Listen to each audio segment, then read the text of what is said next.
এখনো পর্যন্ত ভোট ঘোষণা হয়নি, তবে তার আগেই কিন্তু 150 কোম্পানি কেন্দ্রীয় বাহিনী আসতে চলেছে এই রাজ্যে। এই সব নিয়ে আমরা আলোচনা করব। আমাদের সঙ্গে যারা রয়েছেন প্রথমেই পরিচয় করিয়ে দেবো। সুমন বন্দ্যোপাধ্যায় রয়েছেন জয় মল্লিক, গৌতম রায় এবং অধ্যাপিকা মহানন্দা কাঞ্জিলাল। সবাইকে স্বাগত জানাই আলোচনায়। শুরুতেই আপনাদের দেখাবো, আজ 52 দিন হলো আর শেখ শাহজাহান তার হদিশ এখনো পর্যন্ত মেলেনি। তবে শুধু দাদা শেখ শাহজাহানই নন, তার ভাই শেখ সিরাজউদ্দিন তিনি বা কোথায়? এবং একই অভিযোগ কিন্তু গ্রামবাসীরা করছেন শেখ সিরাজউদ্দিনের বিরুদ্ধে।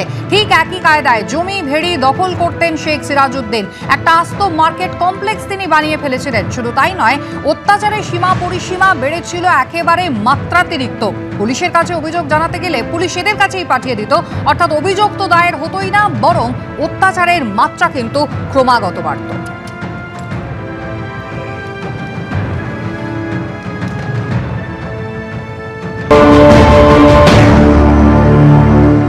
আমাদের ঘর টাকা পয়সা নিয়েছে, ঘর দেবে বলে তাও দেয়নি, সব টাকা পয়সা খেয়েছে। ওই ডাক্তারের কোথায় উঠবো? সব সিরাজ ডাক্তারের কোথায় উঠবো? একটা বিচার চাইতে গেলে টাকা চায়। আমাদের এই জায়গাগুলো জোর করে লুটপাট করে খাচ্ছে, একদম কাউকে আসতে দেয় না, কোনো কথা বলতে দেয় না। সিরাজউদ্দিন, হ্যাঁ, এবার গেলে ওখানে গিয়ে জানাতে গেলে এখানে কেউ বলে ওখানে জানাও, ওখানে জানাতে গেলে বলে এই অন্য কোনো কালে যাবি না, তোরা বিজেপির মিটিং এ গেছিস, এ করেছিস সে করেছিস। যদি এরপরে আগে তো বলেছি বদলা নয় বদল চাই, এবার বদলাও হবে বদলও হবে। কে বলেছে সব? সিরাজউদ্দিন। আচ্ছা, কবে হয়েছে এটা আগে, এইসব আগে গেছে, কিছুদিন আগে। আপনারা পুলিশের কাছে যান? হ্যাঁ, পুলিশের কাছে গেলে তো ডায়েরি ফাইরি কিছু নেয় না, বলে দাদাদের লিখিত নিয়ে আসতে হবে, না হলে নেবেন। কিছু হয় না, জানিয়ে কিছু হয় না। এর আগেও অনেকবার জানিয়েছি, অনেক। পুলিশের উপর আস্থা নেই? না, পুলিশের উপরে কোনো আস্থা নেই। পুলিশ অফিসাররা বলছে যে আপনি শান্ত পরিবেশে কথা বলবো। আমরা সন্দেশকারী তো শান্ত পরিবেশে কথা বলছিলাম, তখন কেন পুলিশ কোনো কেস করেনি?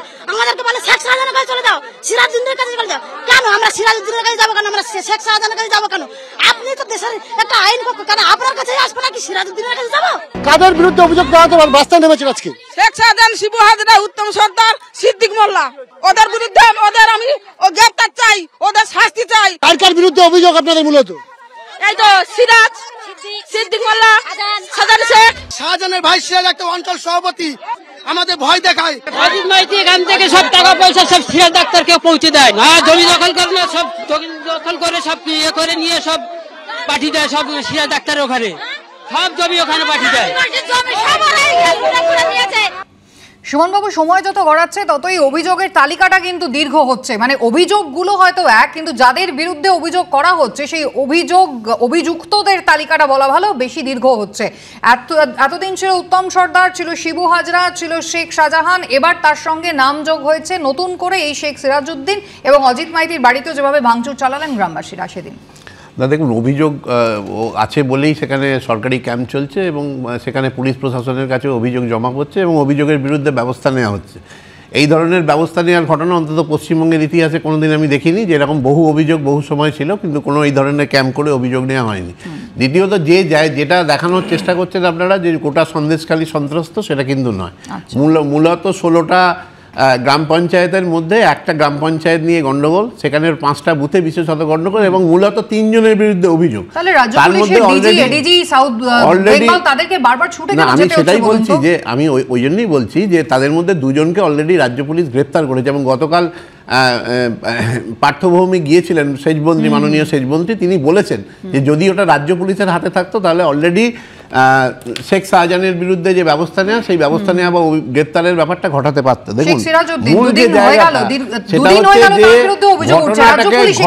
যে ঘটনাটাকে একটা অন্য রূপ দেওয়ার চেষ্টা হচ্ছে বারবার ধরে। গতকাল দেখলেন যে বিরোধী দলনেতা হঠাৎ নন্দীগ্রামের সঙ্গে তুলনা করে বসলেন এবং এর আগে আমরা দেখেছি যে সুপ্রিম কোর্টে মণিপুরের সঙ্গে সন্দেশখালীর তুলনা হয়েছে, যেখানে সুপ্রিম কোর্টের হাতে সবারে থাপ্পড় খেয়েছে।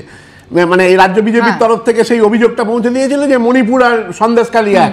এটাও মনে রাখতে হবে যে নন্দীগ্রামের ইনসিডেন্ট এবং তার যে গুরুত্ব বা তার যে পরিষেবা নিয়ে সেটা হয়েছিল, তার থেকে এখানে কিন্তু অনেকটাই কম। মানে আমি জয় মল্লিকের কাছে আসবো। এখানে একটা প্রশ্ন তো অবশ্যই উঠবে যে এতগুলো অভিযোগ, মানে শাসক দলও তো এখানে বোধহয় কোথাও দ্বিধাবিভক্ত, কোথাও বা আবার 3 ভাগে ভাগ হয়ে গিয়েছে বলা ভালো। শাসক দলের একাংশ বলছে সাজানো ঘটনা, শাসক দলের একটা অংশ যে জনপ্রতিনিধিরা এলাকায় যাচ্ছেন তারা বলছেন হ্যাঁ ঘটনা ঘটেছে, অভিযোগ কিছু রয়েছে, আমরা অস্বীকার করছি না, ভবিষ্যতে এমন ঘটনা ঘটবে না।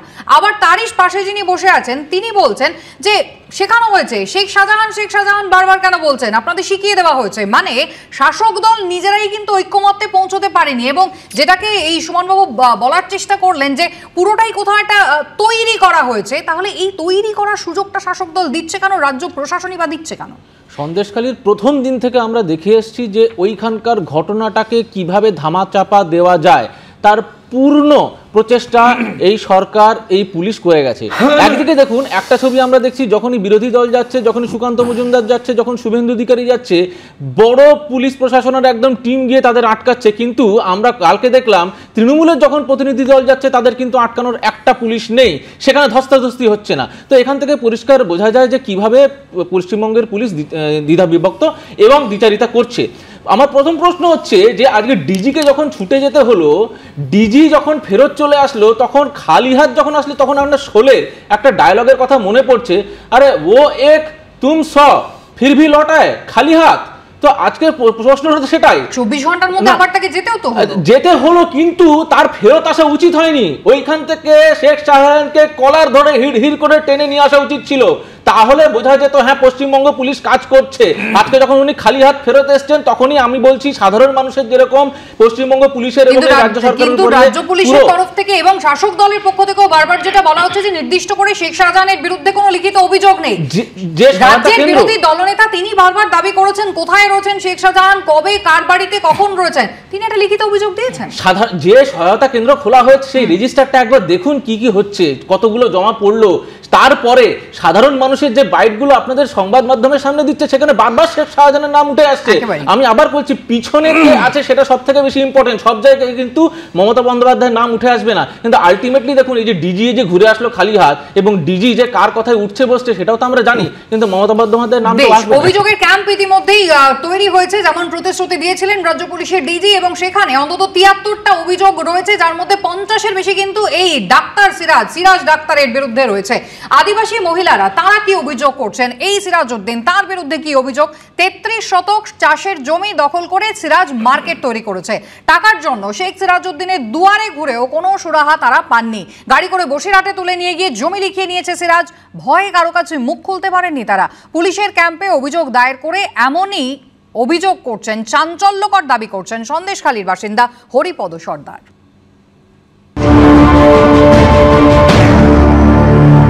কার বিরুদ্ধে অভিযোগ? সিরাজ ডাক্তারের বিরুদ্ধে। কি অভিযোগ আপনার? আমার মার বাপকালের সম্পত্তি উনি দখল করে নিয়েছে, নিয়ে বিল্ডিং করেছে, জোর করে গাড়িতে তুলে নিয়ে রেকর্ডপত্র বসিরহাটে করে নিয়েছে। অসহায় মানুষ, আদিবাসী মানুষ, হ্যাঁ, কাগজপত্র যা ছিল সব ওনার কাছে উনি কেড়ে নিয়েছে। এই অভিযোগ। কতটা জমি ছিল? 33 শতক। কোন জমিটা আপনাদের? এই বিল্ডিং বেঁধেছে, এই জমিটা। কোন জমি আপনাদের? এই যে বিল্ডিং, সবজি মার্কেট। মানে এই আপনি একেবারে অভিযোগ জানাতে এসেছেন যে জায়গায়, সেটা হচ্ছে কোন বিল্ডিং? এই বিল্ডিংটা, এই যে ওই যে শাহজাহানকে ভোট দিন। হ্যাঁ হ্যাঁ, ওটা উল্টোটা এই রাস্তা পর্যন্ত, ওই সবজি মার্কেট সব পুরোটা। হ্যাঁ, এটা কি করা হয়েছে এখানে? সবজি মার্কেট করেছে, এইসব বিল্ডিং বেঁধেছে, বেঁধে দোকানপাট সব ভাড়া দিয়েছে, দিয়ে উনি খাচ্ছে। জায়গাটা কার ছিল? জায়গাটা আমার দাদুর আর মার সম্পত্তি আর কি, শরিকদার আমার মা। অনেক আমরা ভোগ দখল করেছি, চাষবাস করেছি, করার পরে তা সত্ত্বেও উনি এসে জায়গা দখল করে নিয়ে এখন জ্বর পূর্বে এই দোকানপাট বেঁধেছে, সবজি মার্কেট। কবে করেছে? এই তো 21 সালে। আপনাকে এর বিনিময়ে টাকা পয়সা? না, কোনো টাকা পয়সা দেয়নি। কি বলেছিল? হ্যাঁ, জ্বর করে নিয়েছে, বলে পরে দেবো, সেখান থেকে এখনো পর্যন্ত দেয়নি। আর মাকে দিন রাত হাঁটিয়েছে, হেঁটে হেঁটে সে মানুষ এখন অসুস্থ। তা আপনারা দিলেন কেন? আপনাদের জ্বর করে নিলে কি করবো? কোথায় বলে সব নুকোবার জায়গা আছে, ভয় নুকোবার জায়গা নেই। না দিলে তো জ্বর করে তুলে নিয়ে লিখে নিচ্ছে, তো আমরা কি করবো? গাড়িতে করে তুলে নিয়ে গেছে? হ্যাঁ, গাড়িতে করে বসিরহাটে নিয়ে গেছে, গিয়ে ওখানে গিয়ে সব জাত ভাড়িয়ে দলিল রেকর্ড করে নিয়েছে। আমি গৌতম বাবুর কাছে এই জায়গায় আসবো। গৌতম বাবু, আপনার নিশ্চয়ই মনে থাকবে এই রাজ্য সরকারের যারা জনপ্রতিনিধি তারা এলাকায় যাচ্ছেন এবং বারবার বলছেন যদি কেউ অন্যায়ভাবে জমি দখল করে নিয়ে থাকে, যদি কারোর কাছে টাকা পাওনা থেকে থাকে, তাহলে রাজ্য সরকার মিটিয়ে দেবে। প্রক্রিয়া ইতিমধ্যেই শুরু হয়েছে, 9 জনকে ফেরত দেওয়ার প্রক্রিয়া। কিন্তু অভিযোগ তো একজনের বিরুদ্ধে নয়, মানে একা উত্তম সর্দার নন, একা শিবু হাজরা নন, শেখ শাহজাহানের বিরুদ্ধে অভিযোগ, এবার শেখ সিরাজউদ্দিনের বিরুদ্ধে অভিযোগ। এই বিঘের পর বিঘে জমি রাজ্য সরকার ফেরত দেবে এই গ্রামবাসীদের? না না, এটা তো অ্যাবসার্ড। রাজ্য সরকারের এই পরিকল্পনা নেওয়া অ্যাবসার্ড। আর রাজ্য সরকার এটা দিতে পারেন না এইভাবে। আসলে পশ্চিমবঙ্গে জঙ্গলের রাজত্ব চলছে, অস্বীকার করার কোনো জায়গা নেই। আর সরকার কিভাবে চলছেন, সরকারি আমলারা, সরকারি মন্ত্রীরা নতুন এক দিশা দেখাচ্ছেন। ডিজি যাচ্ছেন, এডিজি যাচ্ছেন, আমি তো বলছি এই এসসি কমিটির চেয়ারম্যান, এসটি কমিটির চেয়ারম্যান এরাও যাচ্ছে। গিয়ে কি হচ্ছে নাকি? তো অশ্বডিম্ব প্রসব করা হচ্ছে। যারা জাস্টিস চাইছে, গ্রামবাসীরা, মহিলারা বেরিয়ে বলছে যে আমাদের 12টা, 1টা, 2টোর সময় ডাকা হতো। আপনাদের প্রতিনিধিরাও তো যাচ্ছে। হ্যাঁ, না এর কৈফিয়ত কি? এর কোনো কৈফিয়ত নেই। অন্যায় হচ্ছে, জুলুমবাজি হচ্ছে, তারা চাইছে জাস্টিস, বিচার। কোনো বিচার নেই। আর জনপ্রতিনিধিদের শুধু কথা নয়, কথা হচ্ছে বিভিন্ন রাজনৈতিক দলের প্রতিনিধিরা ওখানে যাচ্ছেন, জানতে যাচ্ছেন। তো 144 যেখানে লাগু আছে, সেখানে কি করে তৃণমূলের দলের অসংখ্য কর্মী একসাথে যাচ্ছেন, মন্ত্রীরা যাচ্ছেন। মন্ত্রীরা কি 144 ধারার ওপরে, জনপ্রতিনিধিরা 144 ধারার ওপরে, আইনের ঊর্ধ্বে মন্ত্রীরা, আইনের ঊর্ধ্বে তৃণমূল দলের কর্মী সমর্থকরা, আর কোন বিরোধী দলের নেতাদের ওখানে ঢুকতে দেওয়া হচ্ছে না। গতকাল মানুষকে আইডেন্টিফাই করে করে রাজ্য সরকার ফেরত দিতে পারবে, যত যত টাকা দেওয়া হয়েছিল সেই সমস্ত ফেরত দিয়ে দিতে পারবে। আসলে ব্যাপার হচ্ছে মুশকিল, ব্যাপারটা কিছুই নয়। ব্যাপারটা হচ্ছে অন্যের কথা বলার মধ্যে ঢুকে যাওয়াটা, এটাই হচ্ছে। শুনে নিন, আমাকে বলেছে, আমার নাম সুমন বন্দ্যোপাধ্যায়, যে আমি বলছি যে আসলে ব্যাপারটা হচ্ছে যে এই ব্যাপারে আমাদের কারোরই অভিজ্ঞতা নেই। এই যে মানে জমি কেউ যদি জোর করে ফেরত দেয়, মানে কেড়ে নেয়, সেটা যে ফেরানো যায়, এই মডেলটা সম্পর্কে গৌতম বাবুরা আদৌ মানে এই ব্যাপার সম্বন্ধে তাহলে ওয়াকিবহাল নয়। বাম আমলে যখন জমি নেওয়া হয়েছে তাদের কাছ থেকে, কথাটা যদি আমি একবারও কোন দল কোন জায়গায় বলেনি যে কোনো গন্ডগোল হয়নি, গন্ডগোল হয়েছে বলেই আজকে সরকারি ক্যাম্প থেকে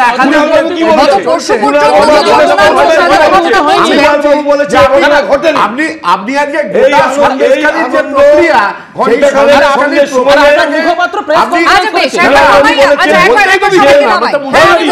একবার থামাই, আমি মহানন্দাদির কাছে আসি। মহানন্দাদি, প্রথম প্রশ্ন হচ্ছে যে একা তো শুধু শেখ শাহজাহান নন, এবার যে লিস্টটা দেখা যাচ্ছে যে অভিযুক্তের তালিকাটা ক্রমশ বড় হচ্ছে, সকলের বিরুদ্ধে মোটের ওপর অভিযোগটা একই, জোর করে জমি দখল করেছিলেন, ভেড়িতে নোনা জল ঢুকিয়েছিলেন, মানে মানুষকে একেবারে সর্বশান্ত করার যত রকমের প্রচেষ্টা সব করেছিলেন।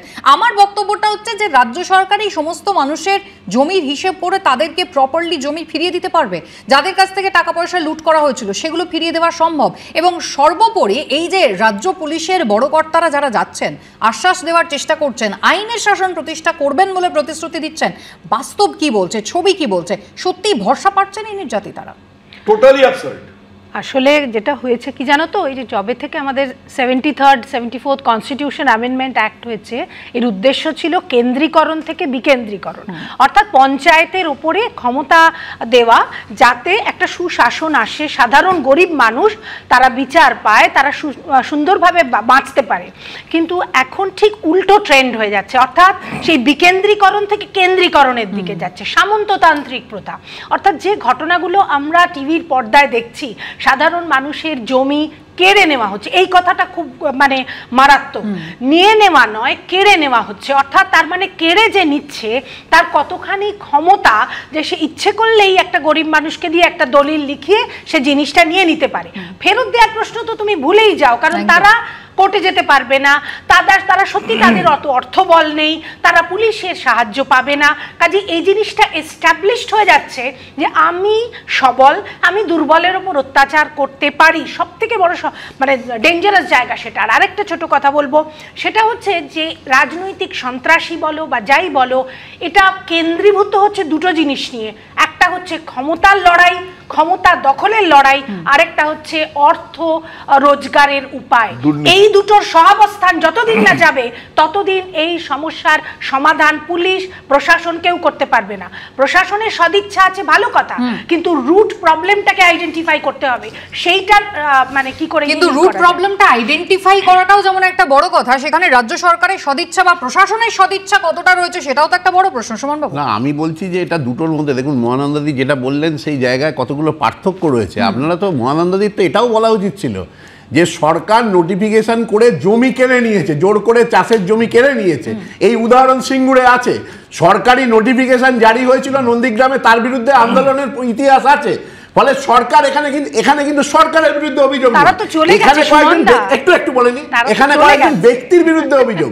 এটা আপনাকে মাথায় রাখতে হবে। আমি বলছি যে প্রক্রিয়াটা আপনি বলছেন, এই যে কেন্দ্রীকরণ বিকেন্দ্রীকরণের কথা মহানন্দাদি তুললেন, মহানন্দাদি জেনে রাখা ভালো, এমনি জানেন এটা যে গত 10 বছর শুধু নন্দীগ্রাম বিধানসভায় 5,500 কোটি টাকার কাজ হয়েছে, এবং এই কাজের একটা বড় অংশ হয়েছে গ্রাম পঞ্চায়েত, জেলা পঞ্চায়েত সমিতি, জেলা পরিষদের মাধ্যমে। কি হয় তাতে সরকারি করবে উন্নয়নের যে জায়গাটা, সেই উন্নয়নের জায়গাটা পশ্চিমবঙ্গে উন্নয়নটাই তো এই রিজেক্ট করছেন। এক মিনিট সুমন বাবু, বুঝতে পেরেছি, একবার থামুন। হ্যাঁ জয়, কোথাও তো মানুষজন এই উন্নয়নটাকে রিজেক্ট করছেন। গ্রামের মানুষ নির্যাতিতারা বলছেন লক্ষ্মীশ্রী, এই লক্ষ্মীর ভান্ডারের টাকা আমাদের লাগবে না।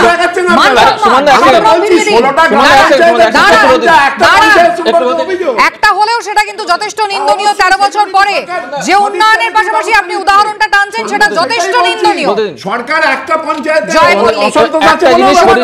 কয়েকদিন আগে আমরা পরিষ্কার কুণাল বাবুকে তার প্রেস কনফারেন্সে বলতে শুনেছি যে এইগুলো সাজানো ঘটনা।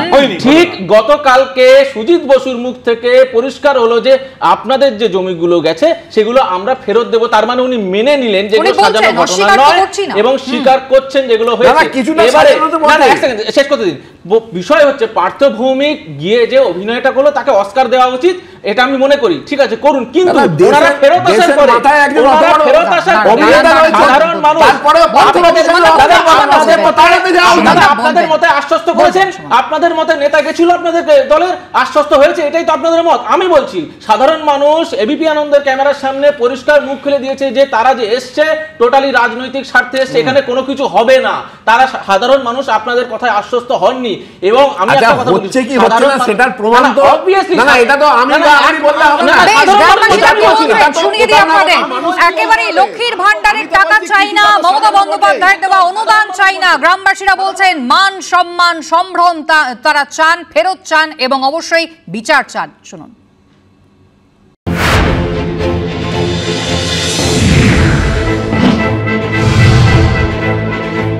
সাজান শেখে ধরতে পারে না, মহিলাদের এখন চুপ করুন, এনা সাকানি চাইনি পরে ঘুমটাতে বসে থাকুন, তবে মমতার পুলিশ চুপ করবে।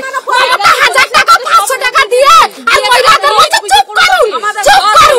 না আর মস্তান বসেছে, মস্তান সাকা চুরি করে আপনারা বসে থাকুন আর আমাদের পুলিশের দায়িত্বটা দিন, পুলিশের দায়িত্বটা দিন। এতদিন সাজান শেখে খুঁজে বের করতাম, সাজান শেখে খুঁজে বের করতাম, কি করতাম চাই না। আমরা মমতার সহযোগিতা চাই না, আমরা মমতার সহযোগিতা চাই না। আমরা যে এরকম আগে মমতা টাকা দিত না আমরা বাঁচতাম না। আমার স্বামীরা ইনকাম করেনি, আমার স্বামীরা ইনকাম করেনি। এখন কিসের জন্য মমতা দিয়ে আর আমাদের মানি যদি নিয়ে মাঠে ঘাটে খেলছে আর আমার স্বামীদের কল থেকে নিয়ে গিয়ে কেস দিচ্ছে। 4টে 5টে ওরা কেস কে জামিন দেবে? আমার স্বামীরা আমাদের খেতে হবে।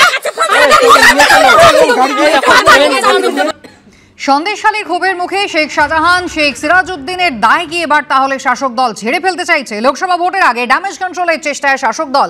পার্থ চট্টোপাধ্যায়ের মতো নেতাকে দল এবং মন্ত্রিসভা থেকে সরাতে দল সময় নেয়নি। এইসব খুচরো মস্তানদের ক্ষমতা নেই, তৃণমূলে রাজত্ব করবে, এদের তৃণমূলে কোনো জায়গা নেই। অভিযোগ প্রমাণ হলে দল এবং প্রশাসন ব্যবস্থা নেবে। সন্দেশখালীর ক্ষোভ প্রশমনে এমনটাই মন্তব্য করলেন গতকাল সেচমন্ত্রী পার্থ ভৌমিক।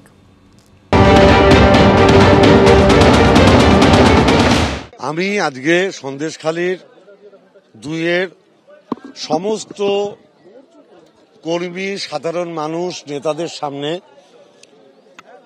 মমতা ব্যানার্জির নেতৃত্বে আমাদের দলের নেতা সাংসদ অভিষেক বন্দ্যোপাধ্যায়ের যে বার্তা সেটা পৌঁছে দেওয়ার ব্যবস্থা করেছি, চেষ্টা করে। আমি বলেছি পার্থ চট্টোপাধ্যায়ের মতো নেতাকে যদি দল থেকে এবং মন্ত্রিসভা থেকে তাড়াতে তৃণমূল বেশি সময় নষ্ট করে না থাকে, তাহলে এলি তেলি গঙ্গা তেলি এইসব খুচরো মস্তান এদের কারোর ক্ষমতা নেই যে তারা তৃণমূল কংগ্রেসে রাজত্ব করবে। এদের তৃণমূল কংগ্রেসে কোনো জায়গা নেই। যাদের যাদের বিরুদ্ধে অভিযোগ প্রমাণিত হবে দল দলগতভাবে, প্রশাসন প্রশাসনিকভাবে ব্যবস্থা নেবে। সুমনবাবু, এই পার্থ ভৌমিক একসময় যাকে ভদ্রলোক বলেছিলেন সেই শেখ শাহজাহান হঠাৎ করে এখন খুচরো নেতা হয়ে গেলেন। না দেখুন, গত 13 বছর ধরে যে ঘটনার কথা, যে জায়গায় অভিযোগগুলো যে কয়েকটা জায়গায় রয়েছে, সেই জায়গার খবর আসার পর দলীয় স্তরে দেখার পরে এই কথাটা বলেছে। আমার তো মনে হয় অ্যাপ্রিসিয়েট করা উচিত। মানে পার্থ ভৌমিক গতকাল সাংবাদিক সম্মেলনে যে কথাগুলো বলেছিলেন অ্যাপ্রিসিয়েট করা উচিত। আমি এটা উল্লেখ করছি তো বারবার। থাকবে না, যদি কেউ অন্যায় করে থাকে দল তার পাশে থাকবে না, এটা আপনি নিশ্চিন্ত থাকতে পারেন। আমি বলছি না, নেই তো। আমি তো বলছি শিবু হাজরা বা উত্তমদের গ্রেফতার করেছে রাজ্য পুলিশ দুজনকে গ্রেফতার করেছে, তাদের বিরুদ্ধে চার্জ দিয়ে শুরু হয়েছে। অলরেডি দল একজনের বিরুদ্ধে ব্যবস্থা নিয়েছে, আগামী দিনে অন্যদের বিরুদ্ধে ব্যবস্থা হবে। আমি যে প্রশ্নটা আগেরবার উঠেছিল না যে কিছুটা সাজানো, তার মূল কারণ হচ্ছে যে সারা ভারতবর্ষ জুড়ে ফেক নিউজ। আপনারা মেনে নিলেন তো, ভোজপুরি ছবি ভোজপুরি ছবি ক্লিপিংস দেখিয়ে পশ্চিমবঙ্গের আইন শৃঙ্খলার সমাধান যাত্রা শিল্পীকে দিয়ে অভিনয় করিয়ে আমি বলছি যে যেটা দেখানো হয়েছে 16টা গ্রাম পঞ্চায়েতের মধ্যে একটা পঞ্চায়েতের অভিযোগ, 80টা মৌজার মধ্যে 12টা মহিলারা ঝাঁটা লাঠি নিয়ে পথে বেরিয়েছেন, ডিজির সঙ্গে কথা বলছেন, এডিজি দক্ষিণবঙ্গের সঙ্গে কথা বলছেন এবং তারা বারবার বলছেন যে আমরা ভরসা রাখতে পারছি না। পুলিশকে রীতিমতো খোলা চ্যালেঞ্জ করছেন, তারা বলছেন কিভাবে ভরসা রাখবো, বাড়ি থেকে স্বামীকে তুলে নিয়ে গিয়ে মারধর করা হয়। এর মধ্যে কোনটা ফেক বলে মনে হলো গৌতম? না, আমার কথা হচ্ছে পুলিশ তো পশ্চিমবঙ্গে দলদাস, কৃতদাসে রূপান্তরিত হয়েছে। আপনাদের সময় ছিল, তোমার কথা বলতে আমি কথা বলিনি, আমিও দিতে পারি। পশ্চিমবঙ্গে পুলিশ কৃতদাস এবং দলদাসে রূপান্তরিত হয়েছে, কোনো সন্দেহ নেই। তার কারণ হচ্ছে পশ্চিমবঙ্গের পুলিশের কাজ তৃণমূলের নামে, তৃণমূল দলের নামে যারা চুরি করছে, অন্যায় করছে, দুর্নীতি করছে, জুলুমবাজি করছে, মহিলাদের জীবন অতিষ্ঠ করছে এবং প্রত্যেক দিন শান্তি, গণতন্ত্র, প্রগতির প্রশ্নে এই সমস্ত ঘটনাগুলোকে যারা বলৎকার করছে তাকে রক্ষা করাই পশ্চিমবঙ্গ সরকারের পুলিশের কাজ।